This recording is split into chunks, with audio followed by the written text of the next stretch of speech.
Well, hello, everybody.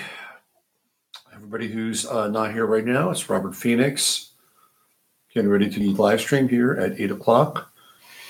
Put it up on Facebook. So it feels like the way that the new live stream is happening is that people get sent text messages or some kind of update from YouTube that this is actually going live.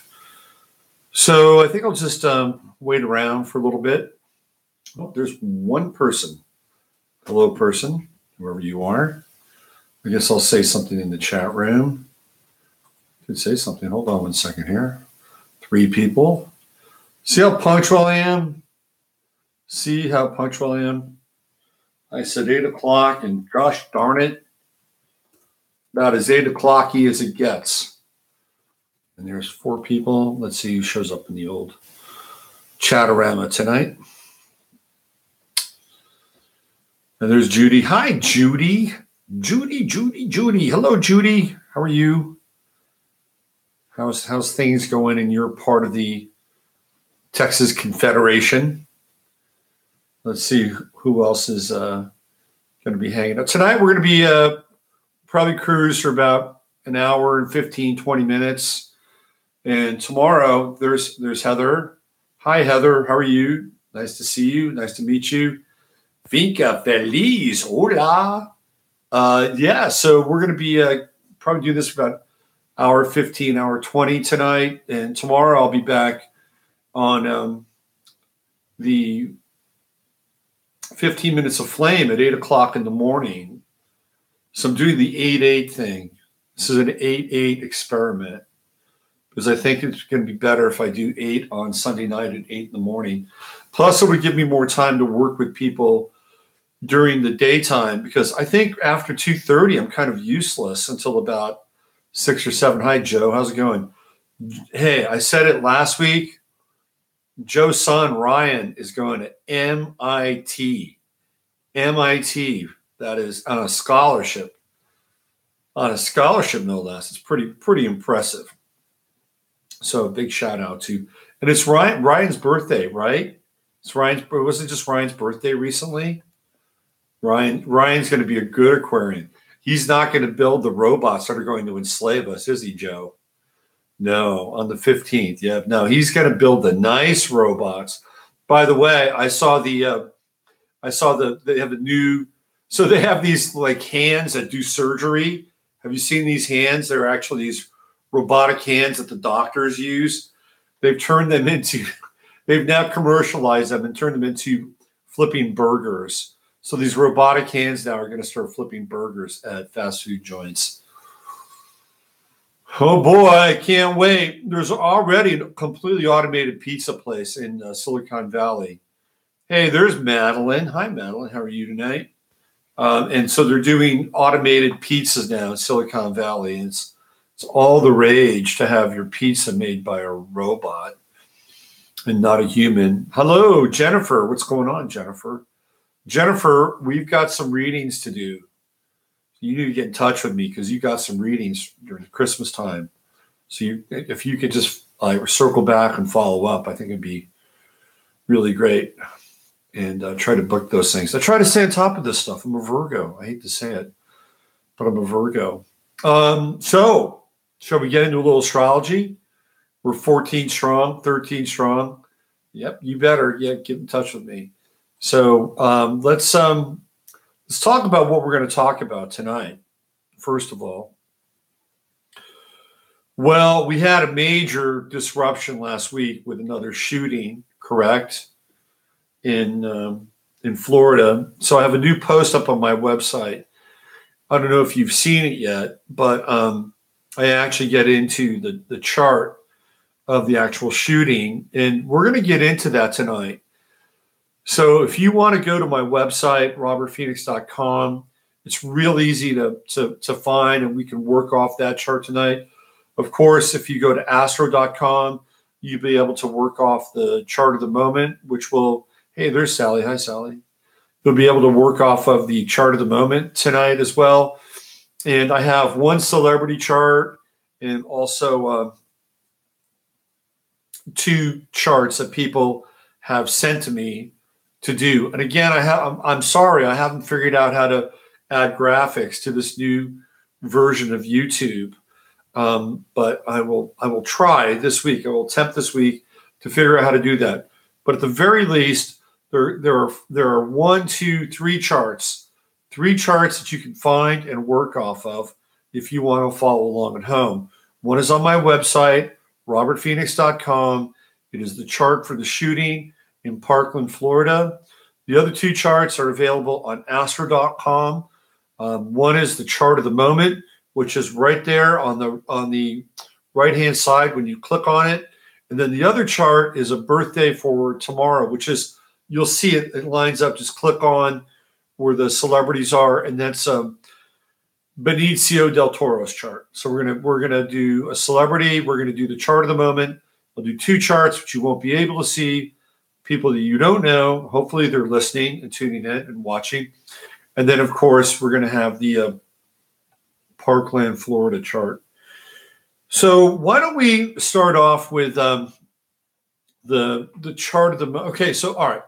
Before I go to the chart of the moment, one of the things that I've seen as a repeated pattern time and time again is the change that happens, or the changes that happen or can happen and occur during the month of February, i.e. Aquarius. And if you go back and you look at those color revolutions that were happening around 2008, 2009, 2010, the majority of them were happening during the month of February. So when I looked at that, I realized that there were people that were aware of the intelligence of astrology, and that they knew that if they wanted to make a radical change, that the month of Aquarius and the energy of Uranus would be a suitable month to make these changes in. And I really first got clued into this in two cycles, in 2 phases. One was in 1917, when the Bolsheviks overthrew the Russians and the Tsar and his family. And at that point in time, Uranus was in the later degrees of Aquarius. So the world was prime and ripe for revolution at that time. And then the other phase and cycle that I became aware of this was right after the death of John F. Kennedy, when Saturn was in Aquarius as well. And it was a very different kind of energy. And the radical revolutionary energy of the Bolshevik Revolution was clearly kind of a much more visceral, people throwing bombs and people stabbing and people dying and taking land. I mean, it doesn't get much more visceral than that. But with Kennedy, there was a revolution that took place, but it was very Saturnian, meaning that the revolution took place inside of the structures of the Saturnine or the Capricorn. Well, it wasn't really Capricorn, it was an Aquarius at that time, but the Saturnine structures that were that were happening because Saturn was in Aquarius then. So it was all within kind of, hey, Jacqueline, what's going on? It's all within the structure, the format of the bureaucracy, but they were using Aquarius to make radical changes. So this is when I got really hip to Aquarius during that time. And that Saturn Aquarius became the template for what would happen during the mid-60s and a cultural revolution that took place during the mid-60s. But it all starts off with that Saturn Aquarius in 1963, and then eventually moves into Saturn in Pisces during the 1965 period. And that's when the Great Society is created. That's when the welfare state is created. Again, look at Saturn. What does Saturn represent? Represents structure, bureaucracy. Hey, Rita, what's going on? Structure, bureaucracy. It represents kind of the, what we would call the ruling power, the ruling elite. It's the 10th house. And then in Pisces, what did they do? They indoctrinated the welfare state. They fused it. First, we have the overthrow. We kill the king with JFK, and that sets the template for Saturn Aquarius, the revolution inside the structure of the bureaucracy. And then they lay, basically, they lay the foundation for the welfare state with Saturn in Pisces. Because when we talk about Pisces, and we'll talk about Pisces tonight, because we're in the final degrees of Pisces, well, Chiron in Pisces. And it's a really fascinating kind of series of degrees and what's happened since Chiron went into Pisces. Because what we've seen during the time of Chiron and Pisces is the celebration of victimization. And I know that sounds harsh, but it's true. And you can go back and you can track like what happened with the Boston Marathon, Boston Strong, and really kind of kicked off with Sandy Hook in a lot of ways. And there was this whole kind of culture where, what happened? Well, we set up GoFundMe accounts and all these. Hey, Lori, what's happening? Lori from Indianapolis. They set up this became sort of like the script, right? There would be something tragic, or there'd be something that would take place, and all of a sudden there'd be GoFundMe accounts and all kinds of accounts set up for the survivors. And by the way, they didn't waste any time with Parkland, Florida. Within 24 hours of this event taking place in Parkland, Florida, they had a GoFundMe account for the victims. And it's like, look, I'm going to get into the whole Parkland thing, and you'll get my thoughts on it when we look at the chart.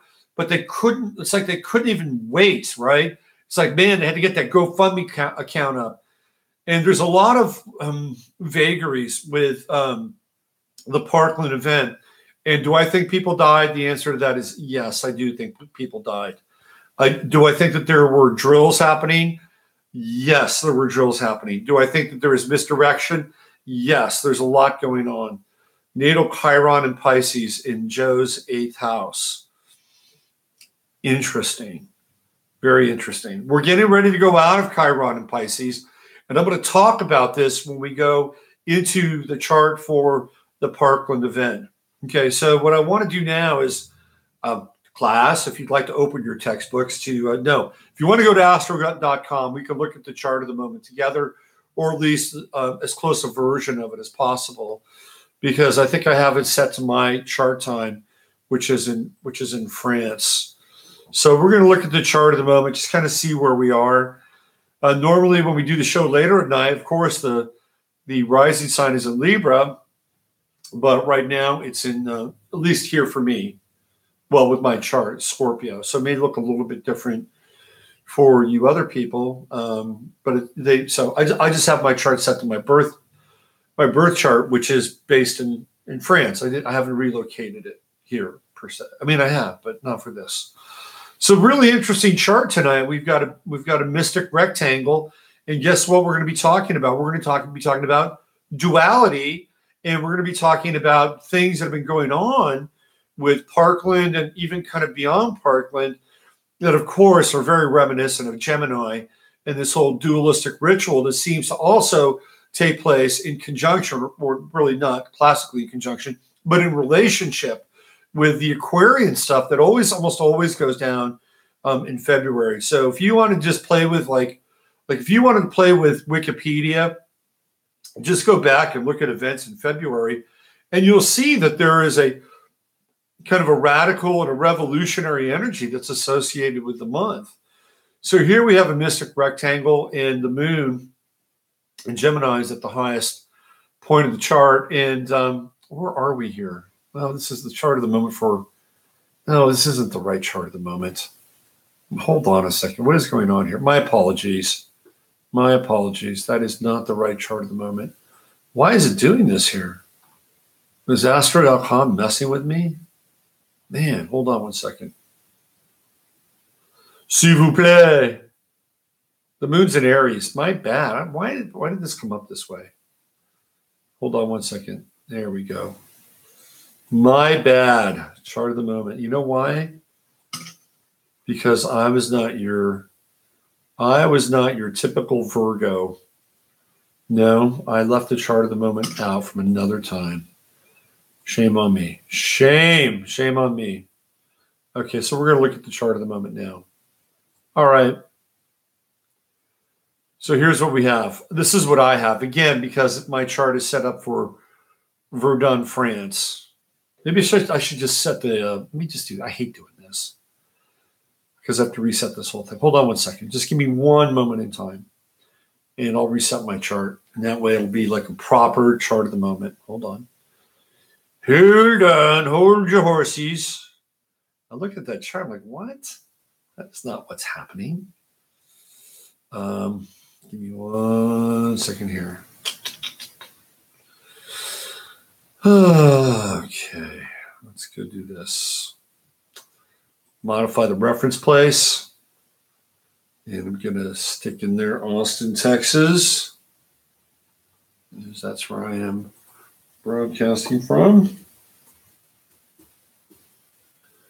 Austin, Texas, all right.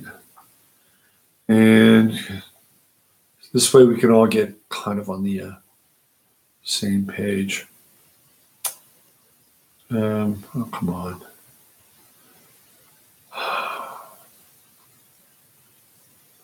Take your time. Okay, there we go. You ever notice when you so, and that would make up the time for my natal chart in France. All right, here we go. Okay, this is much more like it. All right, because yeah, man, I'd be in that chart. It was Sagittarius Mars on the ascendant. So yeah, so it's Virgo rising. Normally when we do the show at 9:30, 10 o'clock, whenever I was doing it before, Libra was the ascendant. So, this is actually a pretty good time for me, obviously, because here, and I'll give you an example, okay? Right now, my sun is conjunct the ascendant. You don't see it there. Obviously, you have your chart, your version of the chart at the moment, but my sun's on the ascendant, excuse me, and my moon, my Venus, and my Mercury are all in the first house. So, and as we, the next 45 minutes or an hour, the ascendant gets closer and closer and closer to those Libran planets. So this is actually a really good time for me in terms of being able to communicate with, and I didn't like say, oh, this is a good time for me. Oh, my Libra planet's going to be in the first house. But it gives you an understanding in some ways as to the efficacy and the strategy, but efficacy and the potency of astrology. So if you can, and you could use this for business, or you can use it for any kind of strategic meeting or planning. If you have something during the day, okay, if you've got a meeting during the day and you can arrange that meeting at a specific time, and you can either get your sun on the ascendant or your sun on the midheaven for about an hour during that meeting, then you're in really good shape. You're in really, really good shape. What you want to avoid in terms of business or strategy is if your sun is in, say, the 12th house during a meeting, or maybe even the 4th house or the 8th house. If you do that, then you're not going to be seen. So, and you can kind of move ahead, right? You can cast a chart. You can cast a chart in time. So let's say tomorrow you have a meeting at 1 p.m. Let's just say that, right? So you can actually go into astro.com and you can you can punch in a new chart and say meeting 1 p.m. February 19th, 2018, time and place, and you get the chart, and you can actually see where the planets are going to be. Now, here's what I do. I'll give you a little trick, okay? Astro.com will have 3 prompts for you to cast a chart. It will either be male, female, or event. I never pick event. And the reason I don't ever pick event is because Astro.com will not allow me to then do a synastry reading off an event in myself. So what I would do is for an event, pick either male or female, and then you can do a synastry reading on top of that. You can do your chart, and you can move forward into the future, and you can look at where your planets are, where the planets are going to be. And if you really want to get in depth with it, you can do a midpoint composite if it's kind of a really big deal. So we're not trying to like cheat reality, but let's put it this way.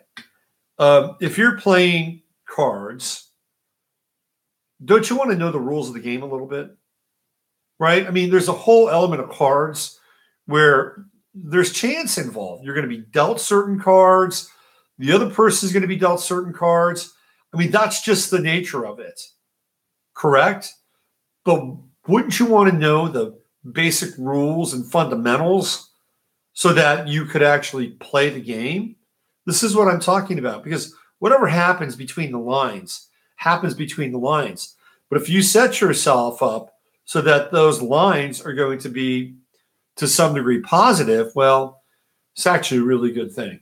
So it's not about cheating. It's not about trying to control reality, because we can't really do that.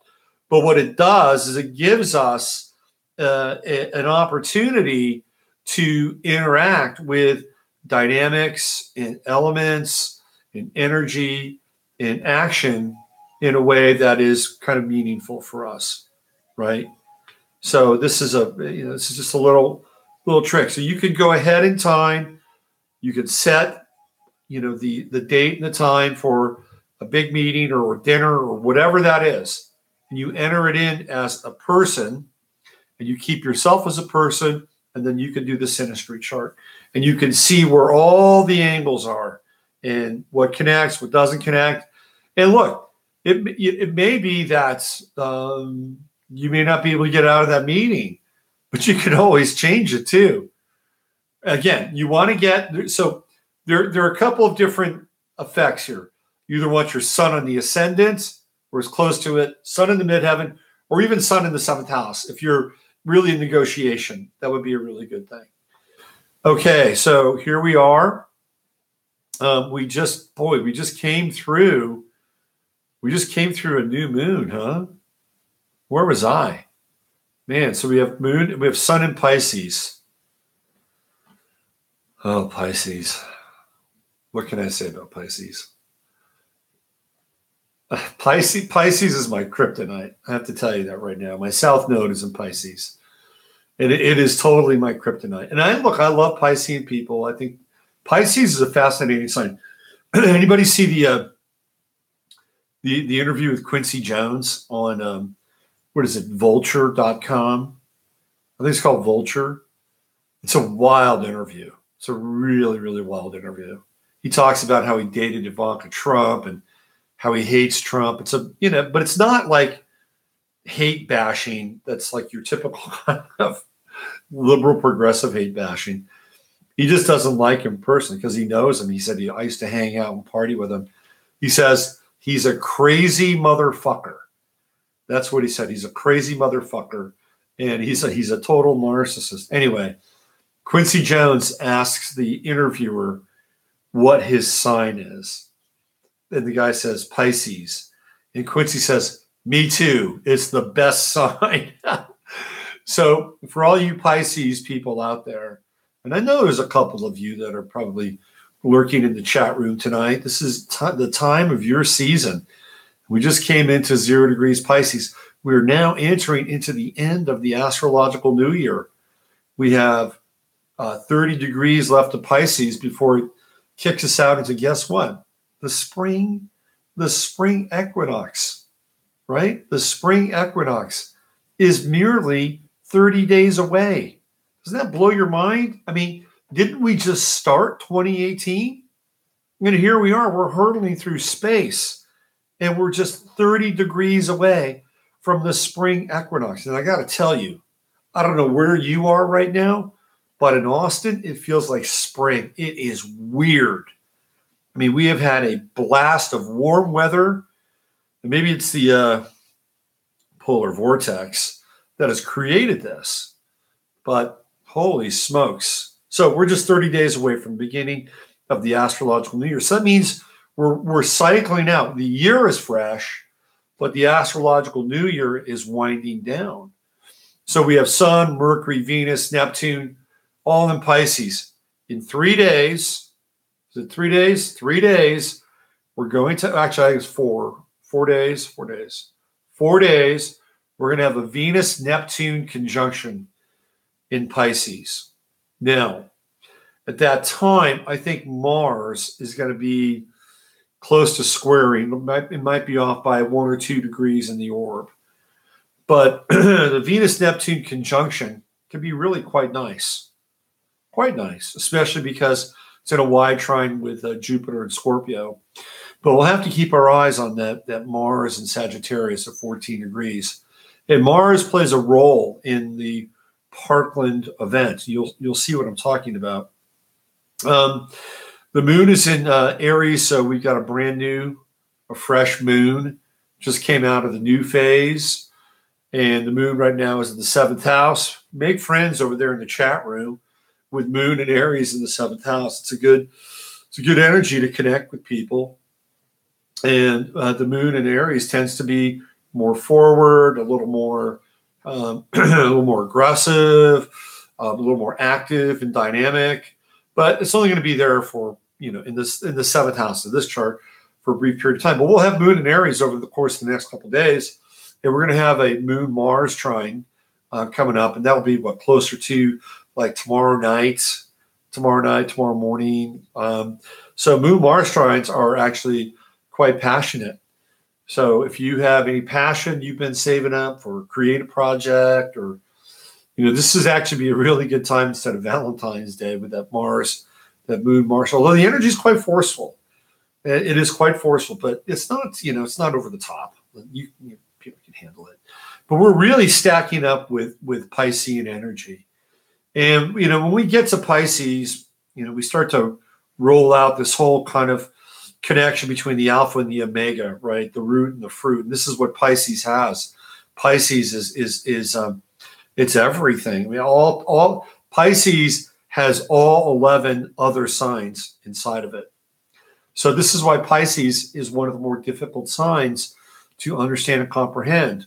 I mean, we could go through a list of Pisces, and I'll tell you, I'll show you how different they are. Why don't we do that right now? Let's just play around with this. Let me go here.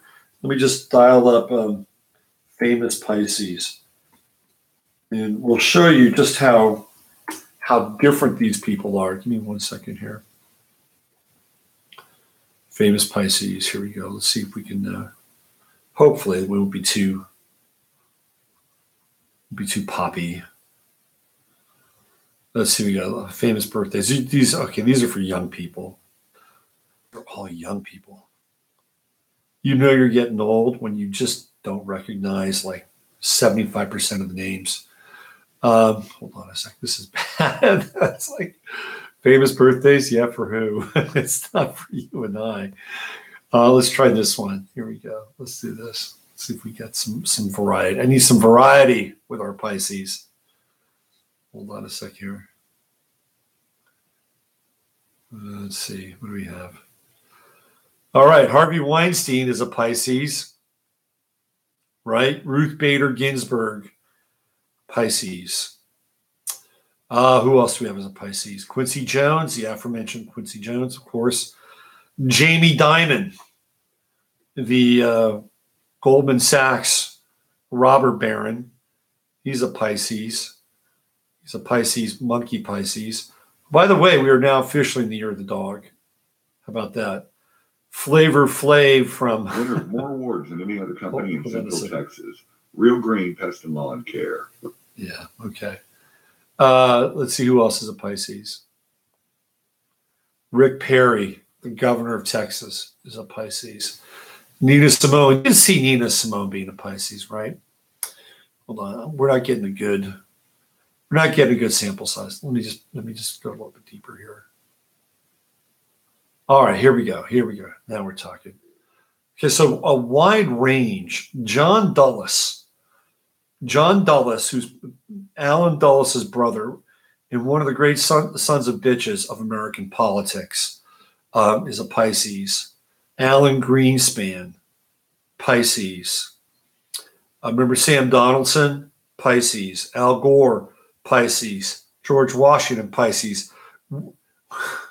How could two people be more dissimilar than George Washington and Al Gore? Gloria Steinem, the great feminist, CIA operative, Pisces. Let's see, Eric Clapton, Pisces. Kurt Cobain, Pisces. Johnny Cash. Some great musicians. This is where Pisces really, really shines, right? Let me just go down this list. Frederick Chopin, George Harrison, Kurt Cobain, Johnny Cash, Andrew Lloyd Webber, Elton John, Aretha Franklin, Nat King Cole, Eric Clapton, Al Green, Julian Lennon, Steven Tyler, Smokey Robinson, John Bon Jovi. They're all Pisces. How about actors and directors? Again, we're staying in the arts. Sidney Poitier, Bruce Willis, Jackie Chan, Eddie Murphy, Marlon Brando, Conan O'Brien, David Letterman. How about that? Didn't know those guys were Pisces.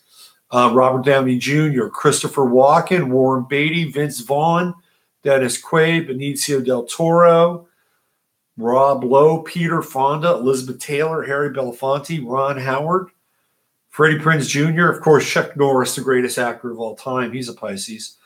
Liza Minnelli, Pisces. Michael Caine, one of my favorite actors, Pisces. And this is really interesting. Pisces actors, writers, and directors.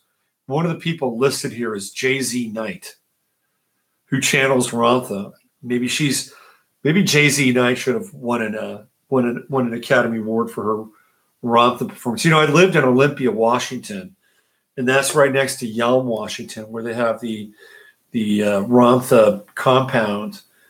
And I worked with people that were really into Rantha, had moved to Washington to be with Jay-Z Knight and Rantha. And my opinion of Jay-Z Knight and Rantha is that the early Rantha sessions are actually kind of mind-blowing. If you can find them, those early Rantha tapes are very expensive, but they're incredible. And then what happened was, of course, there was less Rantha and a lot more Jay-Z. Anyway, Pisces, she's a channel, but also listed under actors, writers, and directors. Kurt Russell, Glenn Close, and Spike Lee.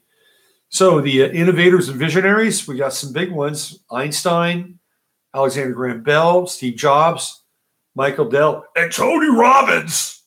Tony Robbins is a Pisces. How is everybody feeling tonight? Yeah.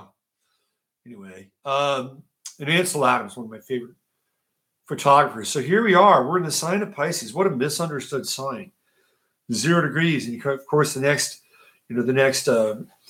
7 days, next 8 days are going to be the most powerful days of Pisces because we're in the first decan of Pisces. So one of the things you have to watch out for, especially as the sun begins to move, I think we're going to get into a Sun-Mars square, if I'm not mistaken. But we're going to have Sun-Neptune conjunction coming up. That's going to be really interesting. It happens once a year, right? Since Neptune went into Pisces, happens once a year. It's a bit of a fuzzy time. And we're going to get into Sun-Neptune conjunction tonight, especially as it relates to the Parkland, Florida event. So Pisces, God bless them. Isn't that interesting that Christopher Walken has that experience with Natalie Wood in the ocean, right? It's an oceanic experience, Piscean experience. And that's coming back up again now, apparently.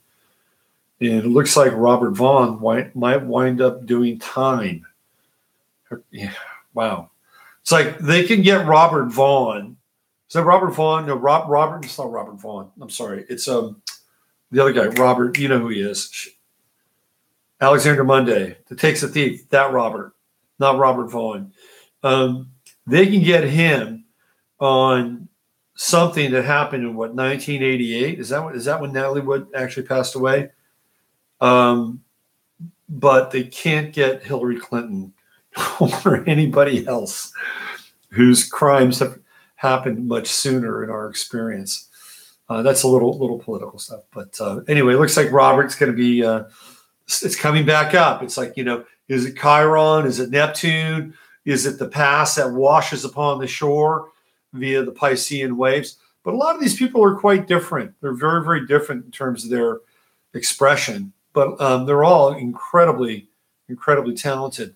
Michelangelo and Renoir. I believe Michelangelo and Einstein are born in the same day, if I'm not mistaken. I know Michelangelo was born on the 15th. Ides of March. That's my mother's birthday. So let's go back into the chart of the moment and just kind of see where, now we're at 0 degrees Libra. Hey, the chart has turned. It has turned. Uranus is kind of leading the pack, which is good. So this, okay, if you look at this chart and this chart type, what are we looking at here? This is called a bowl, right? This is a bowl chart. Now, it might qualify as a locomotive chart as well, but the locomotives tend to be more stretched out, right?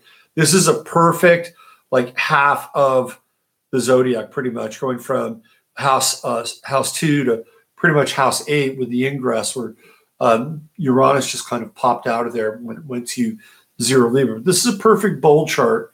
And when we look at the chart from Parkland, the chart for Parkland was in the exact same configuration. Now, we could theoretically make a case for that true node as being part of a funnel chart, but we generally don't include the true node as a planet. But when I look at the chart from Parkland, I'll make a bit of a case for it. Now, just to give you an understanding of the different chart types, we've talked about this before with the Jones types. The challenge for the bowl chart is to move across the chart, right? To go from the areas of the chart that are occupied versus the areas of the chart that are unoccupied. It's like the undiscovered country.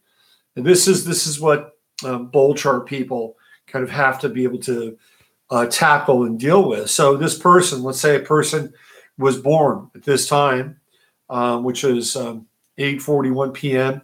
Austin, their challenge, their biggest challenge would be to occupy the 8th, the 9th, the 10th, the 11th, the 12th, and the first houses. They'll do that via transits, right? The oppositions will take them there. The oppositions to the sun will take them out to the 11th house so that they're, exploring and actually interacting and dealing with other people. Now, it's interesting because the South Node, you won't see it here because they don't put it in here, but you have to understand the South Node would be a 14 Aquarius. So that would be down in the 5th house. And this person would have Sun and Mercury just at the end of the 5th house, kind of ingressing into the 6th. So it'd be an interesting chart because on the one hand, Sun in Aquarius is kind of universal. It's friendly. It's about group consciousness. But in the 5th house, it also has some real estate in the house of Leo. So and yet, where's the true node? It's in the 11th house. So this person would be an interesting person because on some level, they'd have to kind of understand who they are as an individual with the sun in the 5th house. This is what I like. This is what I love. In Pisces, early degree Pisces, they may sacrifice that and let that go. But they would have to kind of, dig in a little bit. And the position with the 6th house and the ingress, it also has to be noted because there is some energy going into the 6th house. Now, it just moved a little bit, right? So moved down just a tad.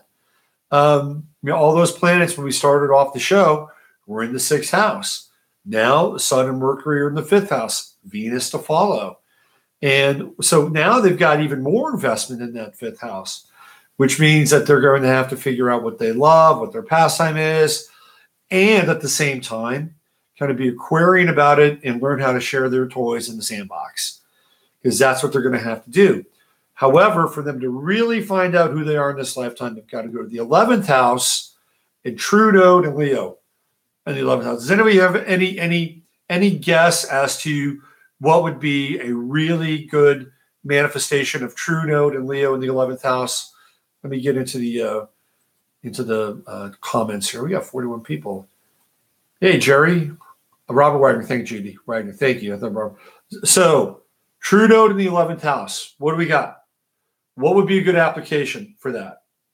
True node, 11th house in Leo. Good application. What is it? Hi, Amanda. What would be, do we know?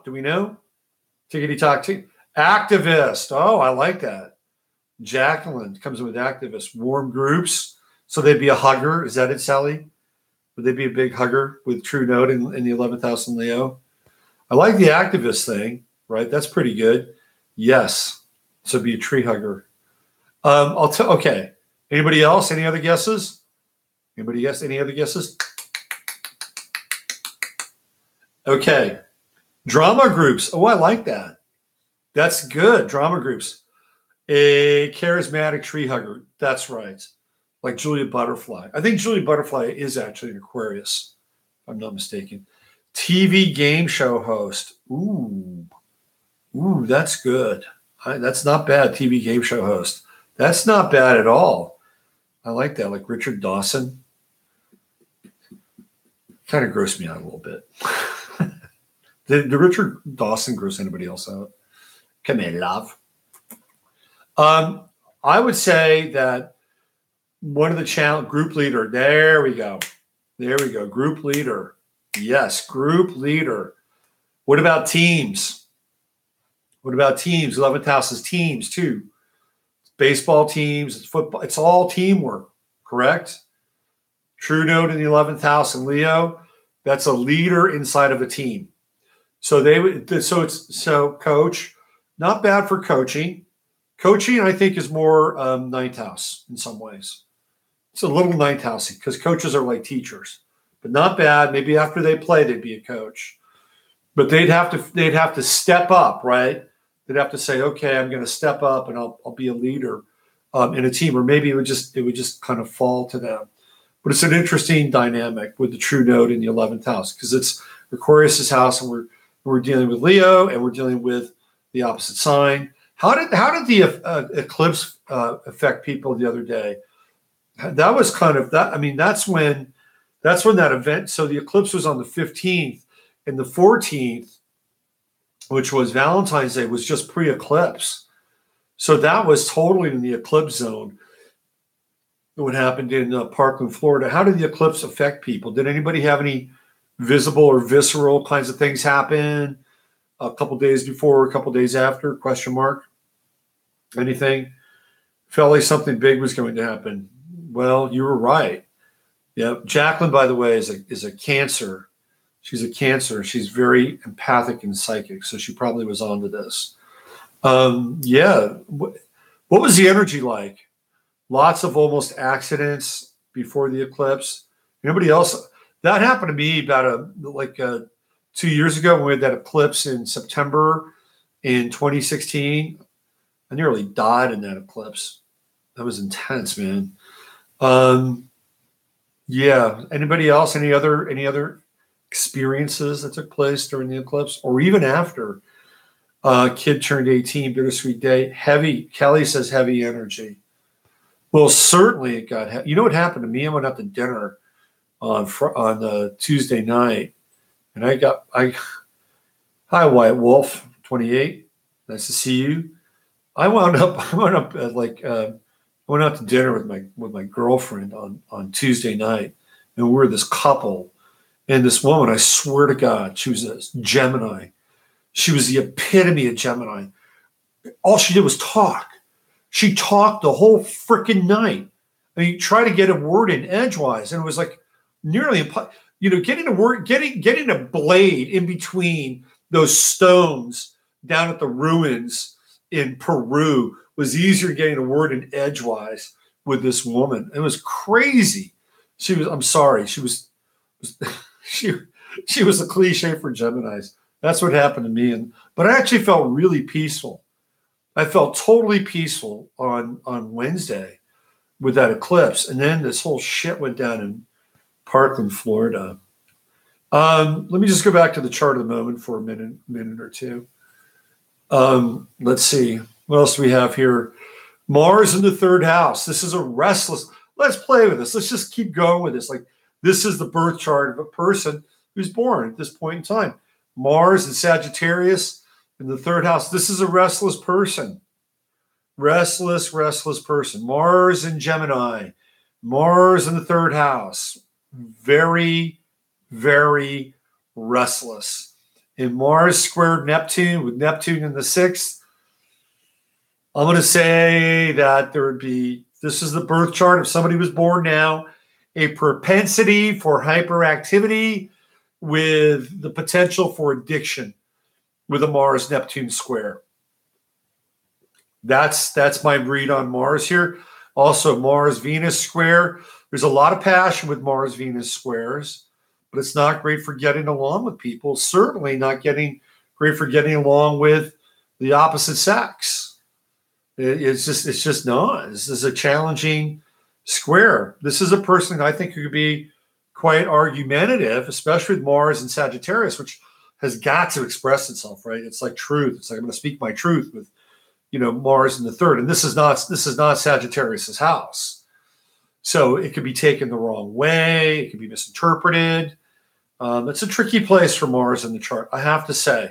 Now, there is a nice trine to the moon, so there's a lot of passion. It's a 7-degree orb. So somebody born now would have a very kind of passionate go at things.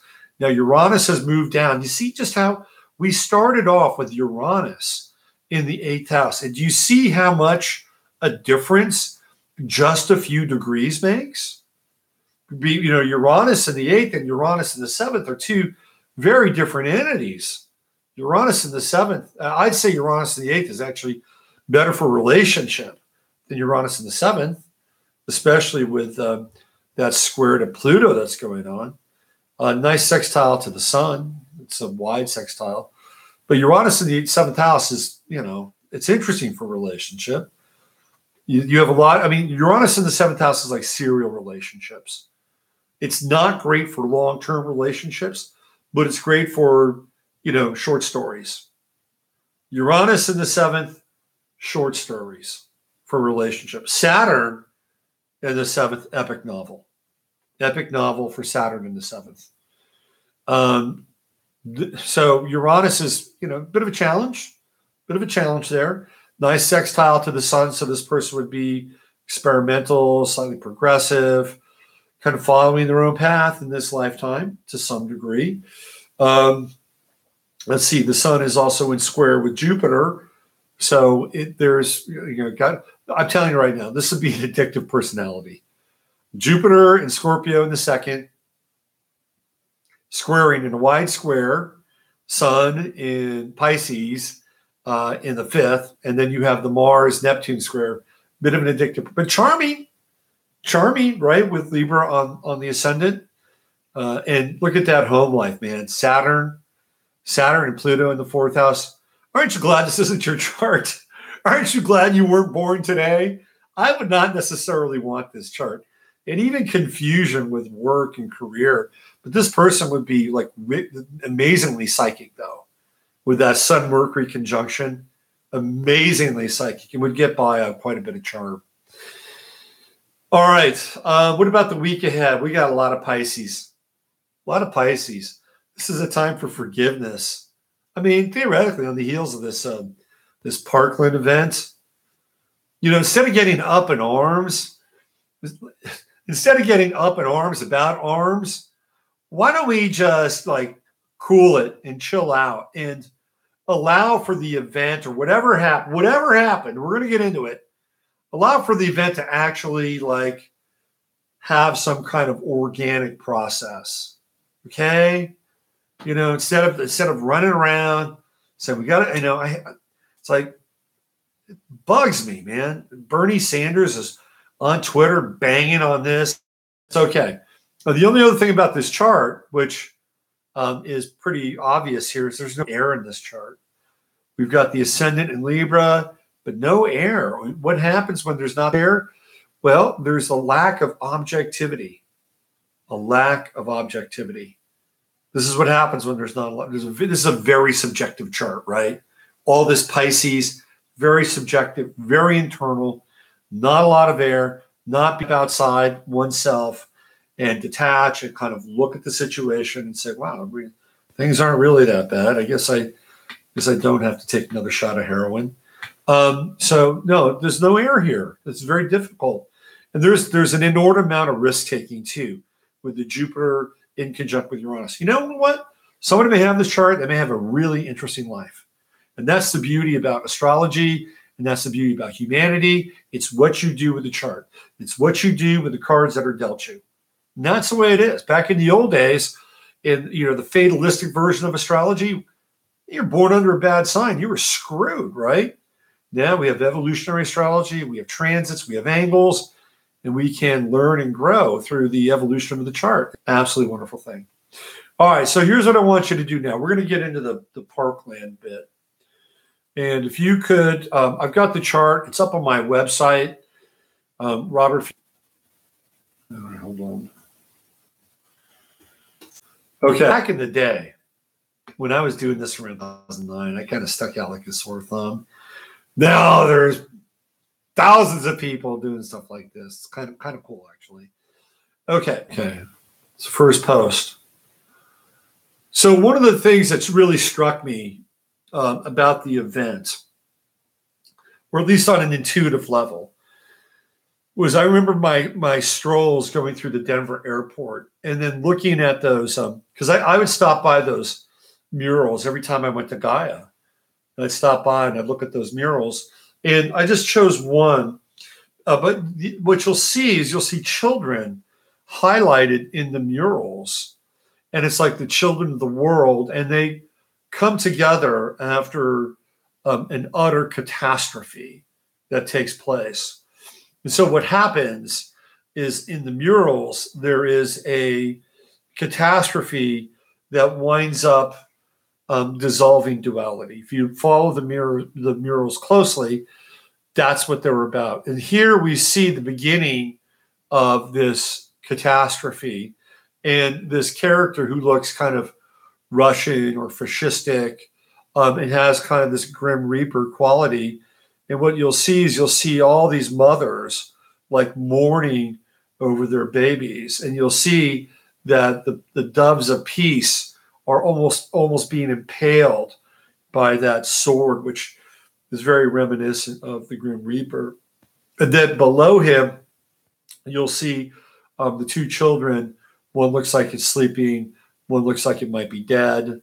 And then the other is trying to figure out what the hell's going on and am I next? But what struck me about this photo more than any, or this image from the mural, is that Nick Cruz was supposedly wearing a gas mask when he went in and started to shoot up the school. Now, I'm going to get into the school thing because it's pretty tricky in a lot of ways. But when I saw when I read that, it reminded me of the mural inside of the Denver airport where this death-like character is wearing a gas mask, or looks like it appears to be a gas mask. And then, of course, he's bringing death to these children. And I thought, well, it was slightly prophetic. Now, if you go through my piece, what you'll see is the first image you'll see is of this young woman. And her name is Alexa Meadnick. And some of you who have followed this, she is somebody, maybe, okay, I just noticed this now. There is a bracelet around her. It looks like it's woven and there's a red. Is that like a Kabbalah? Is that a Kabbalah bracelet? Could somebody in the chat room maybe give me some feedback on that? I just noticed that. Is that that looks like it might be a Kabbalah bracelet, right? I'm just thinking. Maybe I'm wrong. Anyway, she was interviewed by a guy who was a sports or is a sports reporter for a TV station in Houston, and he was there to cover the Astros. And she claims that she was in the school with Nicholas Cruz. She was in the school with Nicholas Cruz, and she was talking about what was going on in the shots, and she was laughing, and she was smiling. I mean, it's very unusual what she's actually channeling. Now, what's interesting about this picture, I went down the rabbit hole with Alexa Meadnick, and I probably know more about Alexa Meadnick than I should. But I went on to her Twitter account.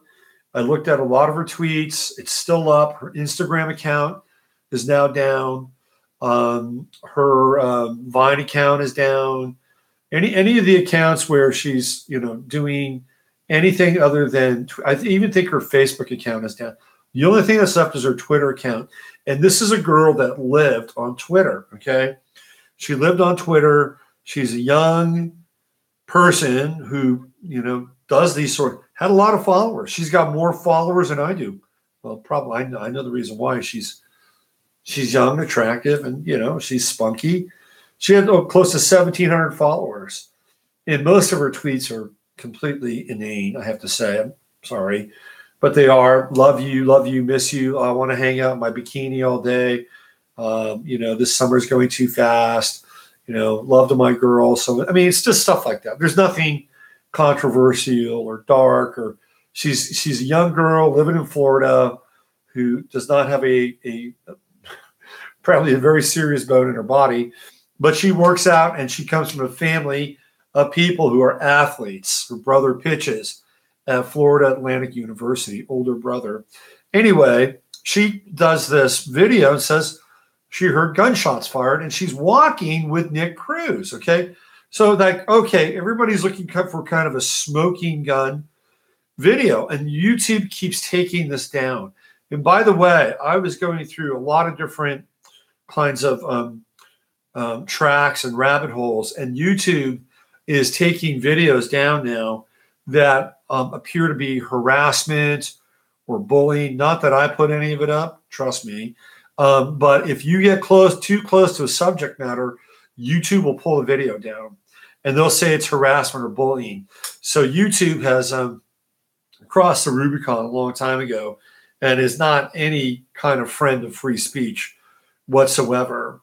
But what was interesting about her was that, number one, she was living on Twitter, and then from July through February, not a single tweet.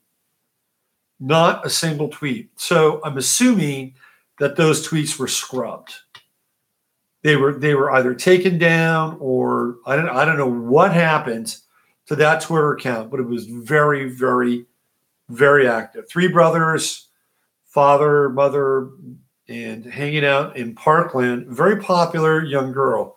Turns out she's a Pisces, born March 4th. Now, this is where it gets very interesting. Okay. If you go down, you look at the chart. And this is the Parkland shooting. There it is, 2:30 p.m. We're going to get into this chart. Okay. And we're going to be interactive here. It's not me just going to be ranting about this chart. But if you look at the chart, where do you see Neptune? It's close to it's the highest planet in the chart, correct? The highest. Chiron's not a planet, planetoid, highest planet in the chart. It's at apex.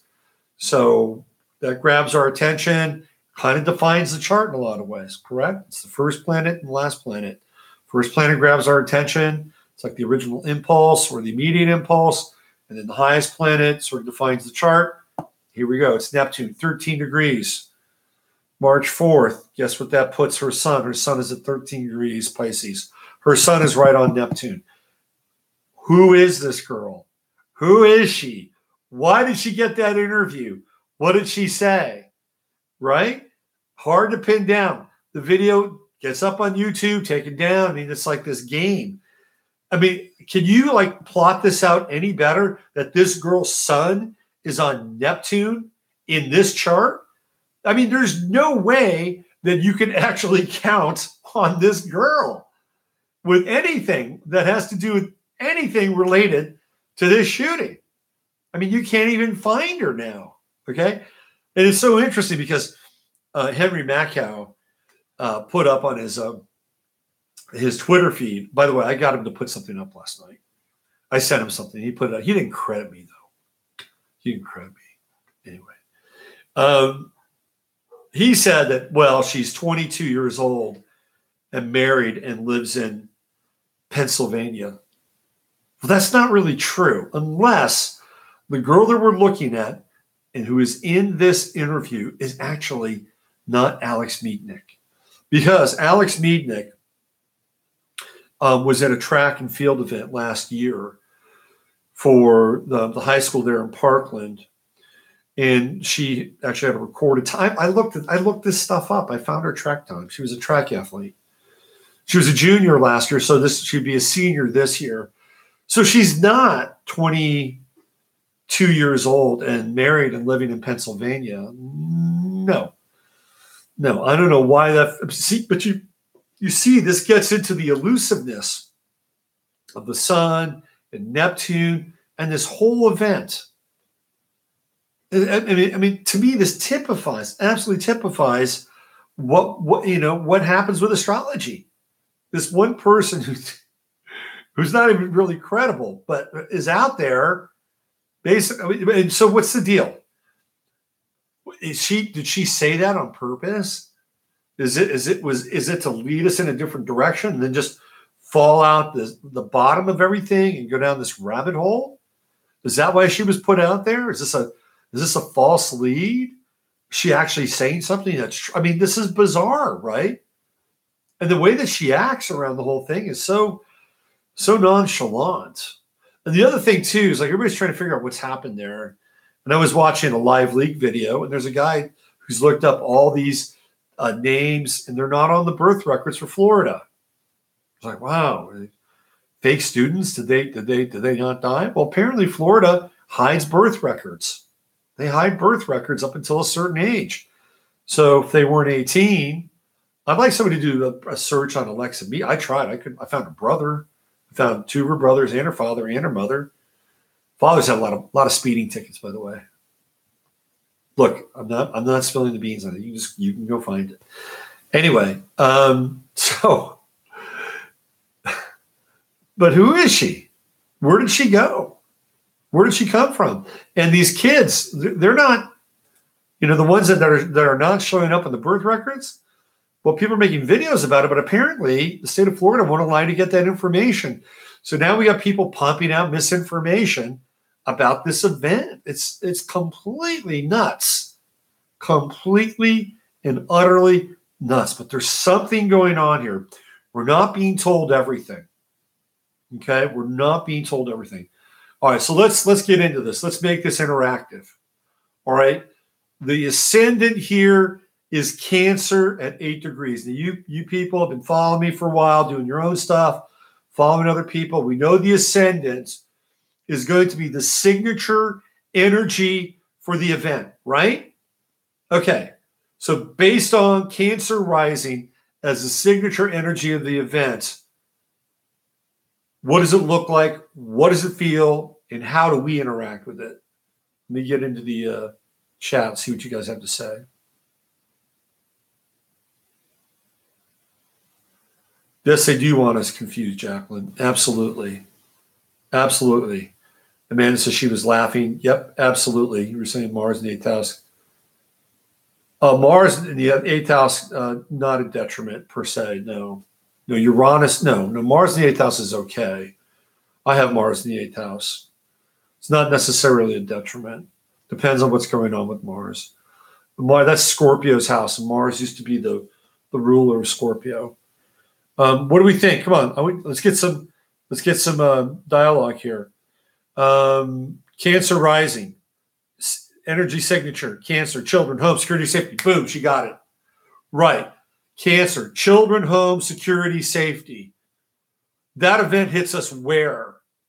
It hits us somewhere between our heart and Cancer rules what? Like the liver, the spleen, mother, moon, home. Yes. Maternal, pulling at heartstrings. Bingo. Okay, you guys see this now? Exactly. Moon, mother, home. So what do we want to do with this event? We go into Cancerian mode, correct? Stomach, Cancerian mode. We go right into the gut. We go right into Cancerian mode. Breasts, yes. Stomach is more Virgo. Breasts are definitely Cancerian. Thanks, Joe. So this is where we go with that event. And by the way, the United States, Jupiter and Sun are conjunct the ascendant of this event. Okay, protective. Good job, Jennifer. All right, so do you see what's going on here? Do you see how we're interacting with this event? We're tapping into that Cancerian. Oh, we want to protect. We want to protect the kids. We get all maternal with this thing. Okay. Jupiter in the 5th house. Yes, we're getting there. All right, what about the true node in Leo, right? True node in Leo in the 2nd house. What are we talking about now? Get into that. What's Leo? What's Leo?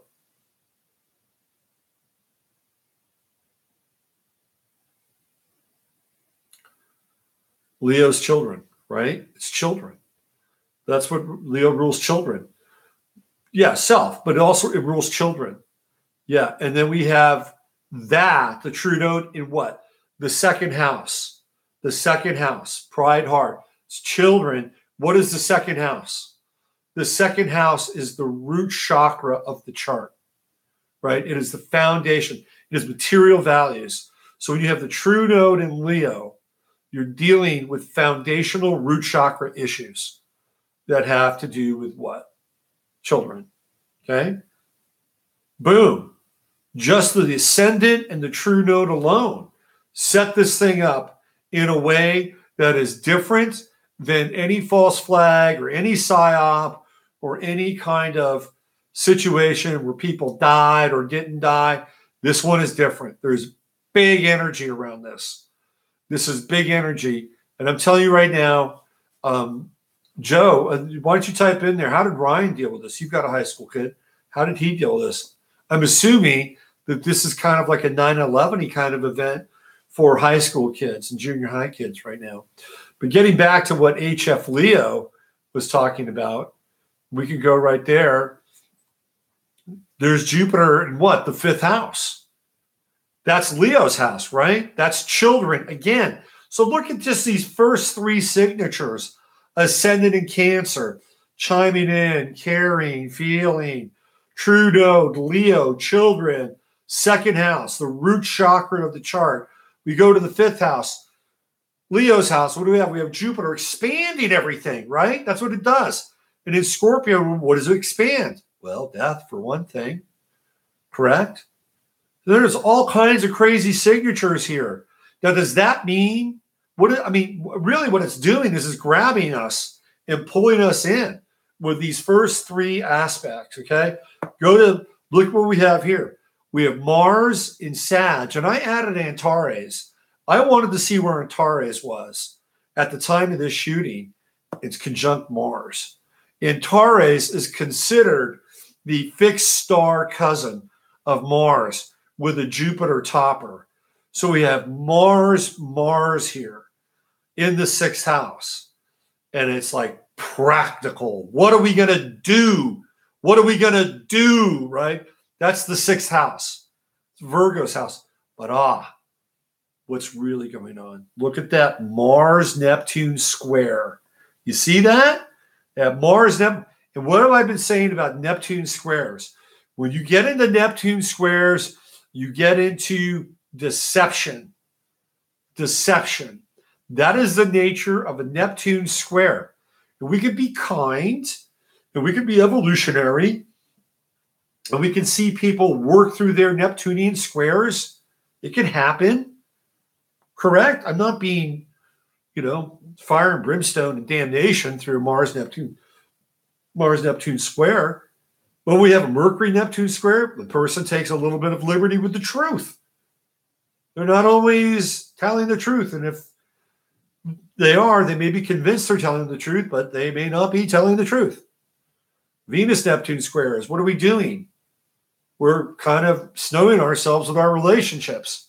Our relationships are deceptive. Our motivations for being in a relationship are deceptive. The people that we deal with are deceptive. Why? Because number one, with the Mercury-Neptune square, we have to learn how to tell the truth with the Mercury-Neptune square. That's what happens. Either that or you become an extremely good liar and you wind up on Wall Street.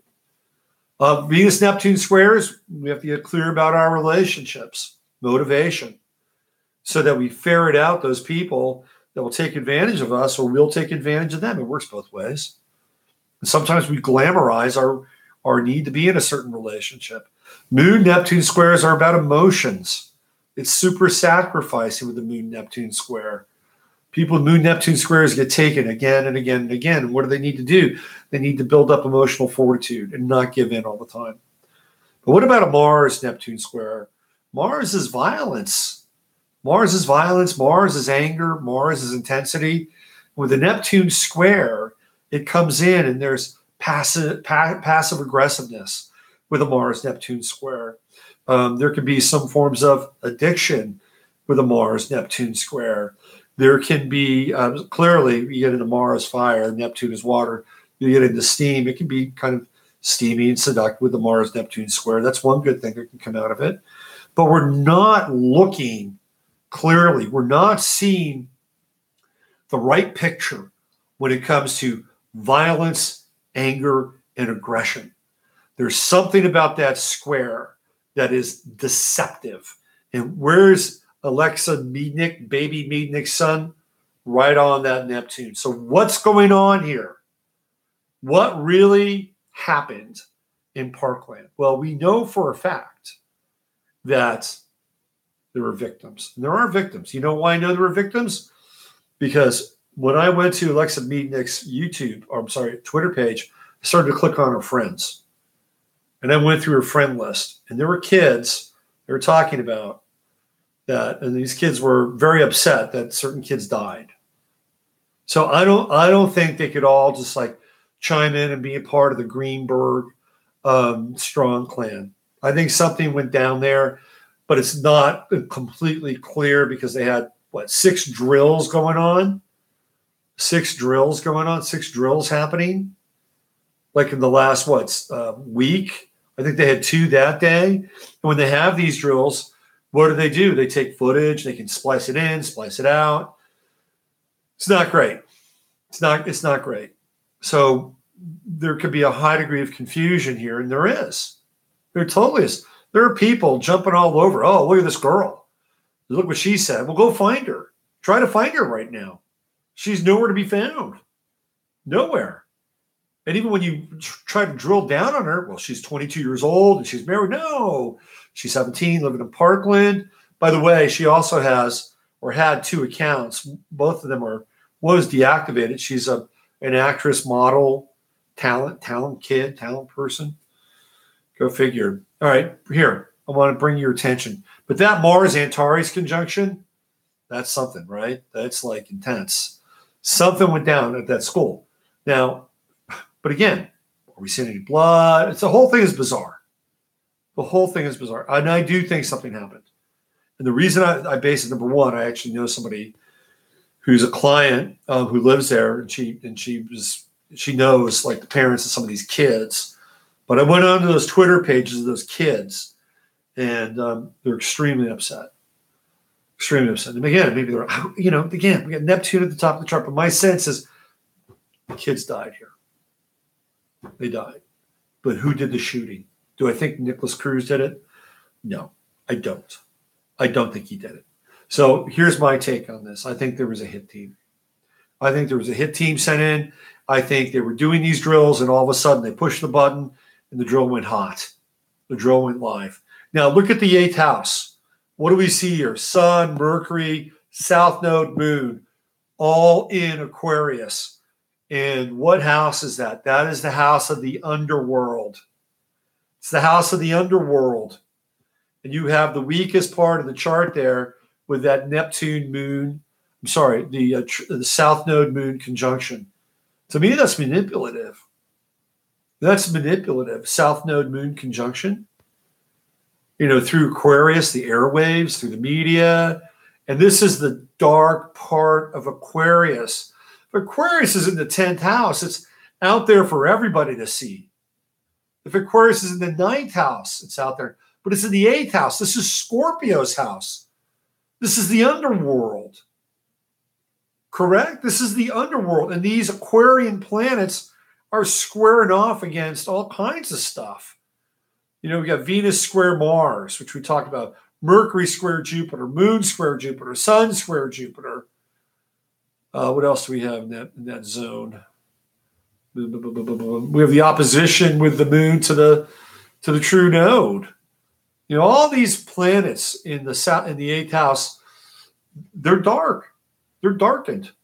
They're occluded. They're totally occluded. So when I look at this is what I'm like staring down. I'm staring down that this is a corridor for the dark Aquarian age. The dark Aquarian, this is it, and they're using children, right? Look at that true node in Leo, the 2nd house, and they're banking on our sympathy, our caring, and our nurturing to get in. Because what is the potential outcome of these planets in Aquarius hidden and tucked away? We can only imagine. When I go there, I look at TSA scanners everywhere because that's what's coming out now. You go to my chart. Look at this, what I found on Twitter. Go to my page. Educating liberals. There are some parents out there who are objecting to metal detectors and armed security in schools because their child shouldn't have to go through that. If our kids can go through security protocols required to get into Disneyland, then they can handle doing it at school. There we go. Okay. You see where this is going? You see where this is going? And if you look at everything that they've done, right? You go back and you look at all the different shootings, and I went through them. So we have, let's see, the Vegas shooting, hotels and leisure. Texas and South Carolina church shootings, houses of faith. Parkland, schools. Pulse, nightclubs. Lafayette shooting, movie theater. So what are we looking at now? We're looking at a mall or a restaurant. Mall or restaurant. By the way, how come they don't ever have shootings at synagogues or mosques? How come they're only at churches? Wonder why. So we're looking at scanners. Scanners, ubiquitous everywhere you go, right? That's a huge industry. That's Aquarius. It is Aquarius. It's technology. It's technology. The Panoptical Society, the Eye of Horus, is the all-seeing eye. Follows you everywhere you go. That's one version of the dark Aquarian age. Another version, of course, is the biometric version, which is linked to this. What about picking people up? Picking people up off the streets because they may appear to be dangerous, maybe a little volatile, maybe a little combustible. Well, what is Scott Israel, the sheriff of Parkland and a faithful member of Shabbat in Parkland? What does he have to say about this? He says people are going to be rightfully concerned about their rights, as am I. But what about the rights of these students, the sheriff said? What about the rights of young kids who go to schools with book bags and pencils? Don't they have the right to be protected by the United States government to the best of our ability?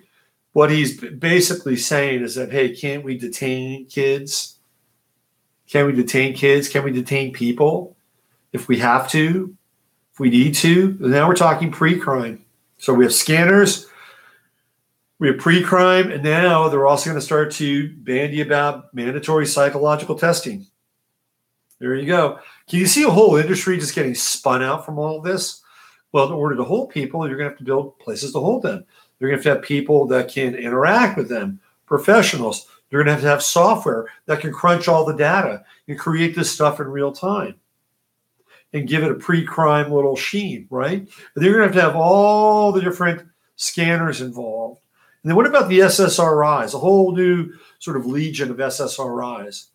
And what if they are actually able to track this genetically and get you on your SSRIs at, I don't know, 2, 3, so that you're not going to be a threat somewhere down the line? Do you see where this is going? This is the stellium of Aquarius in the 8th house. It is a version of the dark Aquarian age. It's not about allowing people to be free. It's not about allowing people to take care of themselves. It's not a lot about allowing people to actually have an opinion and be a bit edgy. No, not at all. This is for the what? It's for the will of the good, right? It's for the will of the collective. So this is in this chart. I'm telling you right now, this chart is a major chart. It's a very significant chart. And this is a significant event. And we've got 47 days between Ash Wednesday, Valentine's Day, love and death, right? We have 47 days between now, then, and Easter, April Fool's Day. 47 days. We got into 47 on the show on Friday. You know what else is really interesting? Have you guys seen the? I should put it in here. I'm afraid now I'll get sued by the IOC for grabbing their symbol. They're getting really tight on copyright stuff now on the internet. That's a noose that's starting to tighten. Okay. If you've looked at the the symbol for the Olympics, it is actually like the symbol for Gemini. It's the symbol for Gemini. And of course, North Koreans talk about it's a symbol of heaven and earth, where they come together, and that little asterisk sort of Walmart-looking thing is a snowflake. So, but it looks quite reminiscent of Gemini. And I thought what was really interesting is that there was a fake Trump and a fake Kim Jong-un at the Olympics, which is very Gemini-like, right? I mean, and Trump happens to be a Gemini. So I thought, wow, that's really interesting. But what about like the duality of that sign and how it relates maybe to other things? And I stumbled across the fact that Nick Cruz, you get into, we can get in this with Nick as the devil and Cutting and Cruz as the cross, which I talked about on Friday. But also that there's another Nick Cruz who wrote The Cross and the Switchblade, which again gets into this thing about the Cruz and the cross. And it's like fascinating stuff. So there are two Nick Cruzes. One that quite well known. He wrote a book and they made a movie out of it. It was one of those conversion films that they show back in the 70s. So this is going to be a very pivotal event. It's not going to go away. This is going to be a springboard for a lot of stuff. And I'm just telling you, we've got, close to 47 days.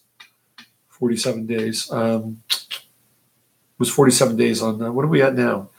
So 43 days. 43 days now between now and April 4th. And that's when we have the Mars-Saturn conjunction. And this is a trip, right? So the last time Mars and Saturn was conjunct was on the 1st of March in 1990. It was the last time Mars and Saturn in Capricorn was conjunct. And do you know what happened on that day? That was the day that the Secret Service raided Steve Jackson Games in Austin. And Steve Jackson is the guy that created the Illuminati card game.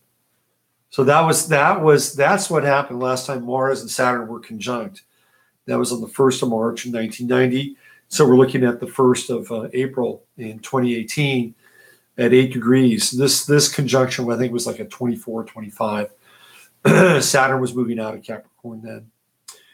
So this is not your average garden variety chart. And the other thing too, we got Pisces on the midheaven and Chiron conjunct the midheaven. And ever since Chiron went into Pisces, what have we done? We've celebrated victims. That's what we've done. We've celebrated victims. Victimhood became the new heroism with Chiron and Pisces. The scapegoat, or it's the martyr, the person that was struck, or the person that was trolled on Twitter. It's like, after Jordan Peterson got into that debate with Kathy Newman, what happened? Kathy Newman was attacked by, Jordan Peterson's army or trolls or whatever.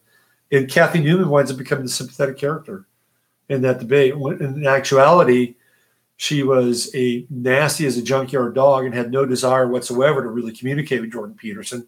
And all she wanted to do was attack him. And when that happened, he pulled out the big guns and did it in a way where he was completely civil, but he was in the rules of engagement. And he showed her what the game was and what her game was. And she almost broke. You watch her. So it was almost like a computer. It was like the spinning rainbow wheel of death on your Macintosh. You just watch her. And it was like, wow. In a moment like that, there's real clarity, and a person should really be thankful for moments like that. I mean, those are life-changing moments. They may not be easy. They can be really difficult moments for us to handle. But I remember one time I was hanging out with this guy. He was a Pisces. And I don't know if he's still alive or not. He was an interesting character. His name was Max. And he was a consultant. And one day I was in a car with him going from one of the beaches out in Western Washington to Seattle. And this guy put me in what he called the bucket. And he just shredded me. He just absolutely shredded me. And he just disassembled almost every piece of artifice I was carrying at that time. I felt I felt really, really uncomfortable in that car. Most uncomfortable I've ever felt in my life in some ways. There are other moments, but different. But at the end of the day, I was actually grateful because I wound up like having to, really look at some stuff, man. And I tried to do my best to integrate what he was sharing with me. It was intense. And that's what happened with Kathy Newman. And she could have used that moment. But instead, what happened was that she wound up becoming kind of a victim. I mean, the whole thing with Boston, the Boston Marathon, and Boston strong, and this strong, and that strong, that's all Chiron and Pisces stuff. And now Chiron's going into Aries. And I guarantee you, we're going to see gun stuff go down. We're going to see hardcore gun-related legislation with Chiron coming into Aries. Whether or not people are going to abide by it, that's a whole other matter.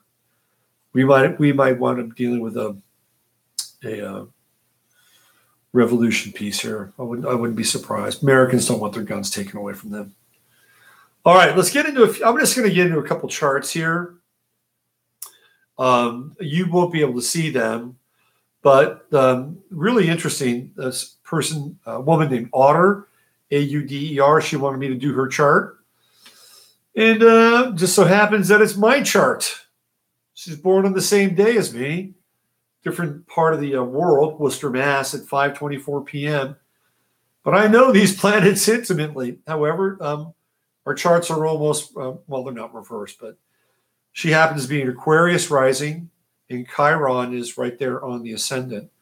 And what's interesting about her, she's got all these Piscean planets going through her first house right now, which is actually really good for like a Virgo, because, my Piscean planets opposite my sun are going through the fourth house, which is not that great. But when the sun and Mercury and Venus go through the first house, it's almost like a rebirth, right? It's like a personal spring. So it's actually a really good time for her. She has true node, Pluto, and Sun in the seventh house, and she has Uranus in the seventh house. This is complicated for relationships, to be honest with you. Uranus right there ingressing into the seventh. Again, what did we talk about earlier? The Uranus in the seventh is not always easy, interesting, unusual, creative people in relationships, sometimes a little crazy. Yeah.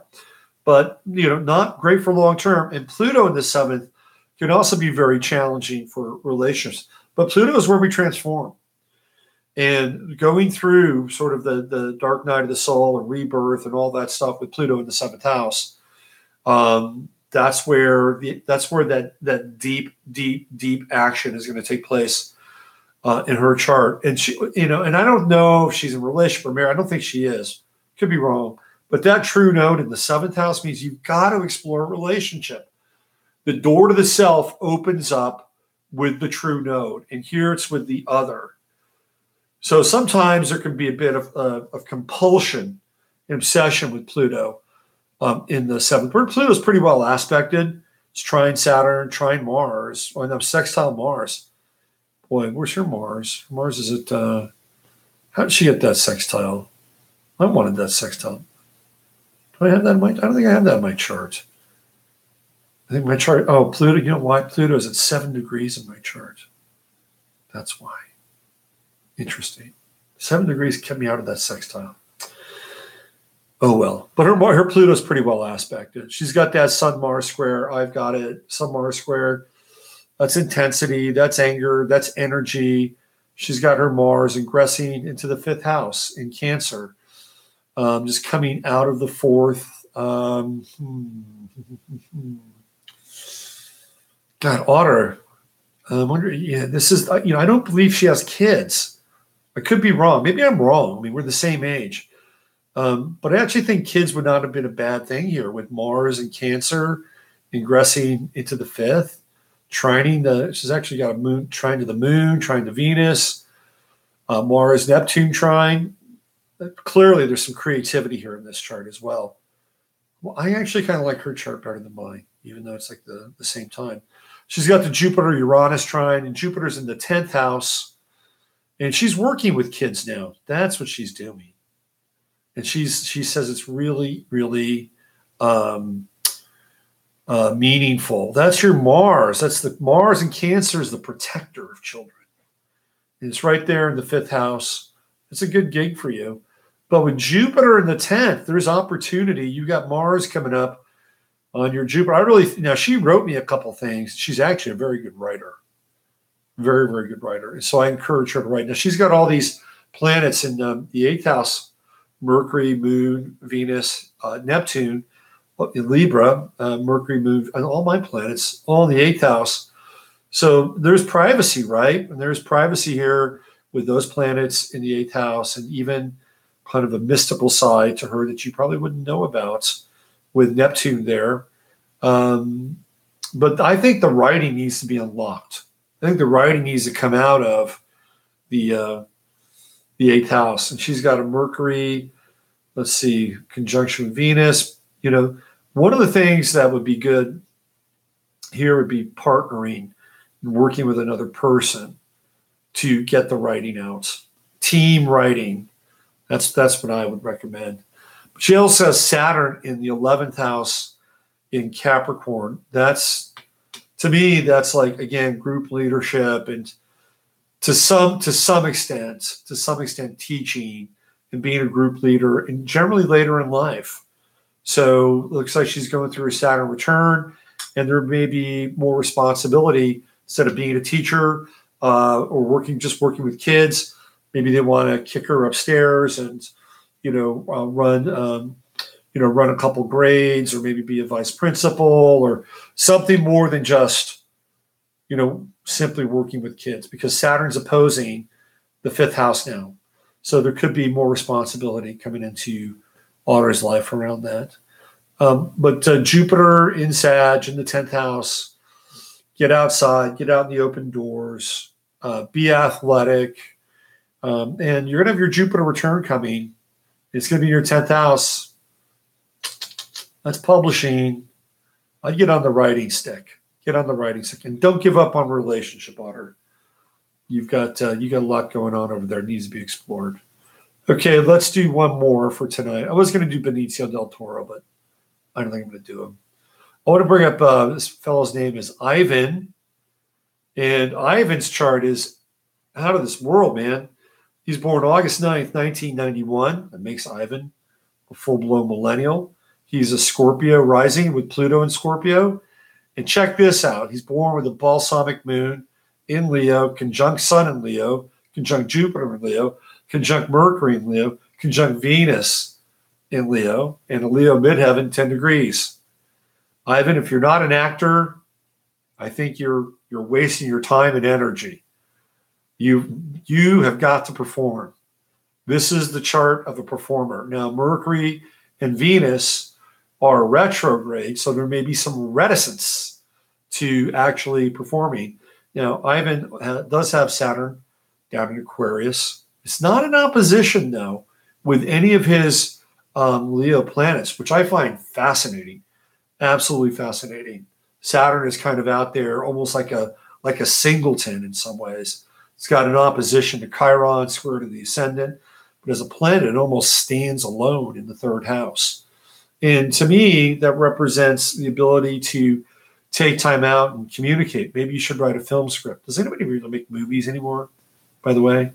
I mean, I know we do, but I've bagged on movies.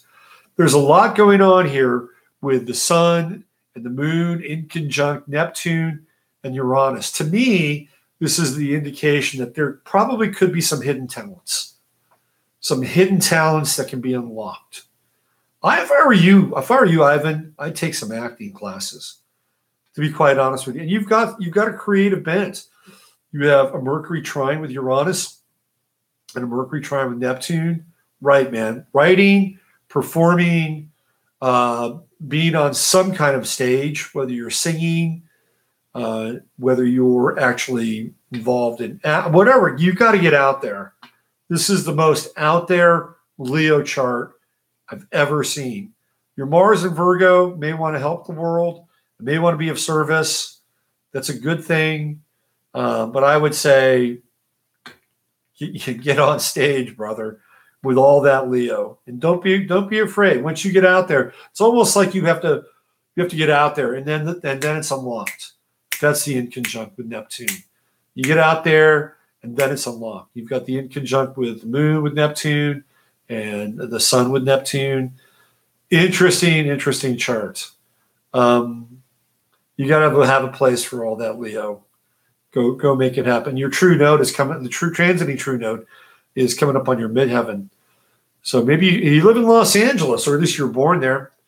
Maybe you can go get discovered in LA. There you go. All right. Those are a few charts for this evening. I was going to do Benicio del Toro, but I don't know. Gemini rising. He's a Gemini. Doesn't he look like Brad Pitt? At times he looks. Wouldn't it be interesting if Benicio del Toro is really Brad Pitt? He looks like the Latino version of Brad Pitt. All right, what do we got going on here? Fabiola says he does. Oh my God, I need to get this. I need this so bad. Right, no kids. Yeah. There's Otter. You were there. You got to do some writing. Get on that writing thing. You're going to get bumped up with your gig. Easter Gateway Portal, ushering dark energy. Yeah. What did Jerry say? She says, encourage more homeschools for the safety of children. I agree. I'll tell you what we're going to have to do, though. Okay. What we're going to have to do, and this sounds really rough, but we cannot have kids drive the policy. So there's this whole thing where kids are speaking out. What's your take on South Node Aquarius as trauma marker? Detachment. I would say detachment and not feeling. Detachment, not feeling, being complete, almost disassociative. That'd be South Node in Aquarius, right? Tell us about being born on an eclipse in Libra. Oh, that's okay. Eclipse in Libra. Well, let's see. Solar eclipse, is that right? Solar eclipse? Lunar eclipse? Solar eclipse in Libra at 1977. Well, if you're born on a solar eclipse, so you must have been born, around the 23rd or 24th of September, is that right? 22nd, 23rd, 24th, right around then? Is that right? Yes, no? Yes, no? October. Oh, that's late. Because usually that eclipse will occur right around the solstice. I'm sorry, the equinox. So if you're born on an eclipse, you generally get, from my understanding, you stand out in some ways, and you have to be able to. It's a signature that to some extent will expose character and to see if you have it, right? It's not, you don't always have it, but it's like kind of this moment in time where you get to see if you have it. And if you do have character, and you're shown to have character when you're born on an eclipse, you can really stand out. So when we talk about Libra, it would be about fairness and equanimity and working with other people and really, kind of blending and trying to hit that 0 point between the scales, which is not always easy to do. And I think there could also be some degree of, to me, it's power, right? That's to me, it's power. And you can either use power inside of relationship to tilt the scales in your favor, or you can really learn about balance and character. Before and after. It's usually about 2 days before, 2 days after can have an effect. That's true. So you can either use the energy to tilt the scales in your favor, or you can use it to balance and be really, really fair. And sometimes, it's not always one or the other. I mean, we learn about life. You learn through the applications. You're probably creative too with the solar eclipse. If you're involved in art, your art could be, something pretty profound and interesting, if that's the case. Okay, we can't let the kids make the decisions, though. Sorry. We can't let them drive the policy. We've got these Pluto and Sag kids are really philosophical, really, really philosophical. It's an interesting exercise in balance. We can't, okay, look, we're going to have to toe the line here. We have to tell. I know it's tough. I know it's tough with this thing, but we're going to have to toe the line, and we're going to have to push back. And what's going to have to happen, and I swear to God, this is the one thing that is going to be the toughest, is that I think people are going to have to dig down into these things, and you're going to have to make a stand without being dispassionate. Or, I mean, you can be dispassionate, but you have to make a stand without being sucked in to the drama. And that's not easy to do. And you know, it's almost like it's another thing that we have to ask of ourselves in this time. Or you can simply retreat, and that's an option as well. You don't have to engage. You don't have to be involved. But I think we're at a point in time right now where you know, we're approaching a nexus point, total nexus point with our culture. And these people are not going to let up with these events, you know, whether they're staged, whether they're complete false flags, whether they have hit teams, they're not going to let up. Period. End of story, until they get what they want. So we better get used to it. And we got to figure out how we're going to deal with this. And that's the bottom line. And I know it sounds, you know, maybe intense, and, you know, I'm not here to be incendiary, but, you know, we're also not here to be pushing around. And that's the bottom line. Okay. Well, why don't we give it a wrap? Thank you. You have been great.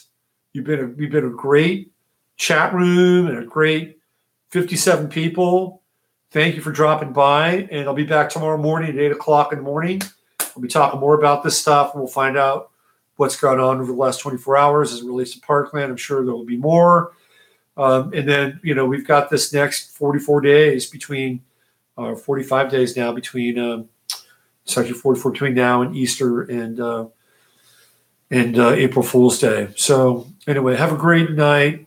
Sleep well. I hope you all have amazing dreams. And I'll see you, some of you tomorrow. Okay. Ciao.